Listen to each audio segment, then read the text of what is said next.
The Queen, her gold carriage alone is made of 4 tons of solid gold, worth over $370 billion at today's gold prices. The Bank of England Nominees Limited was established to hide the Queen's investments. Secrecy about her wealth protects her. Government and banking officials inform the Queen about where to invest her wealth. That's called insider trading, and it's illegal. But the Queen gets away with it scot-free. Why? Because she's the Queen, and she's immune to prosecution. The Queen owns more than 300 residences, including castles and palaces, crown jewels, over 27,000 masterpieces, prize racehorses, and a fleet of Bentleys and Rolls-Royces. Her colossal wealth also includes crown land and investments that she inherited from her black nobility ancestors. The Queen's Crown Estate includes over 50% of the UK's coastline, as well as Regent Street and Windsor Great Park. Her trillions in wealth are passed down to her descendants, untaxed. Would British tourism collapse if the monarchy was abolished? No, statistically, Buckingham Palace doesn't even make the top 20 list of tourist attractions. Do you know how much the Queen is worth?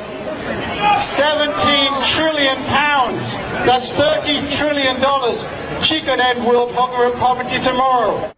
Besides insider trading and tax-free income, the slave trade and drug trade. Queen Elizabeth I started the British slave trade in 1564. As head of the Church of England, her slave trading of African blacks upset the moral foundations of the Church. Queen Elizabeth II is now head of the Church of England. 200 years after the slave trade was abolished, the Church was pressured into confessing its horrific crimes and apologizing for profiting from the African slave trade.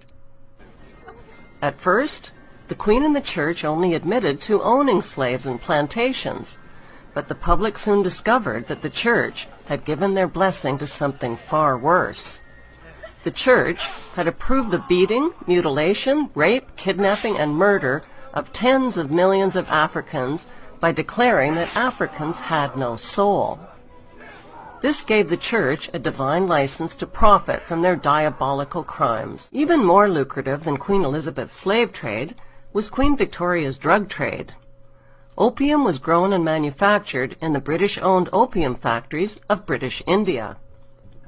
China banned the importation of opium, but once the British monarch secured a drug trade monopoly, over 17,000 illegal chests of opium worth millions were forced onto the Chinese population. The British waged 3 drug wars on China to force them to pay for the illegally imported opium. China's emperor didn't stand a chance against the British East India Company gunboats and Royal Navy.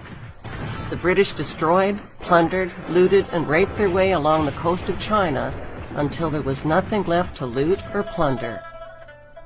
On August 29, 1842, the Treaty of Nanking forced the Chinese government to pay £15 million to the British merchants to open up its ports to opium trade and to cede Hong Kong to the British. This was the ugly origin of Hong Kong's 155 years as a stolen British Crown colony.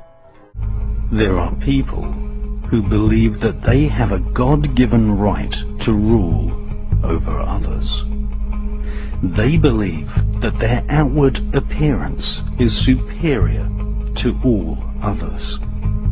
They harbor selfish ambitions to be rich and to have power over what they describe as common people.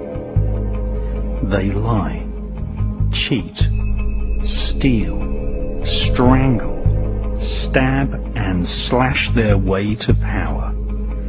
They believe that their actual willpower, what the British occultist Aleister Crowley described as the will of Thelema, the royal will, must be obeyed. Literally millions of people have been slaughtered at the behest of the royal lust for war, and thousands of people have been assassinated so that demonic dukes and killer queens can reign supreme.